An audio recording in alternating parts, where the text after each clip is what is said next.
बुधवार दिनांक 27 जानेवारी रोजी सह्याद्री अतिथीगृह येथे मत्स्य व्यवसाय विभागाच्या 100 दिवसांच्या नियोजनाचा मुख्यमंत्री देवेंद्र फडणवीस यांनी सविस्तर आढावा घेतलाय।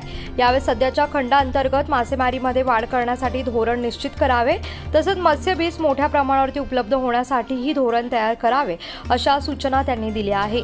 तसंच ज्या ठिकाणी राज्यात मत्स्यबीज प्रक्रियेविषयी चांगले काम होत आहे त्यांना प्रोत्साहन आणि निधी देण्यात यावा।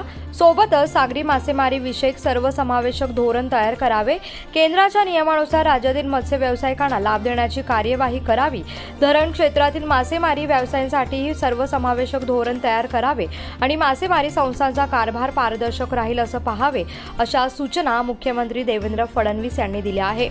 बैठकीस पर्यावरण मंत्री पंकजा मुंडे, मत्स्य व्यवसाय मंत्री नितेश राणे, क्रीडा मंत्री दत्तात्रय भरणे, मदत व पुनर्वसन मंत्री मकरंद जाधव पाटील, मुख्य सचिव सुजाता सौनिक, मुख्यमंत्री यांचे मुख्य सचिव विकास खारगे, प्रधान सचिव अश्विनी भिडे, सचिव डॉक्टर श्रीकर परदेशी यांच्यासह संबंधित विभागाचे अपर मुख्य सचिव, प्रधान सचिव व सचिव उपस्थित होते।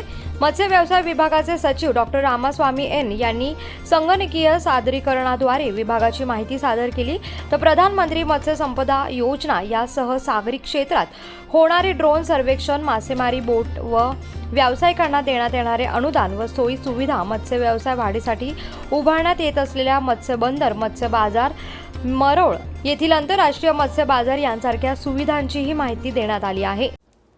कोकणासह परिसरातील ताज्या घडामोडींसाठी सागर डिजिटलला सबस्क्राईब करा आणि नोटिफिकेशनसाठी बेल आयकॉनवर प्रेस करा।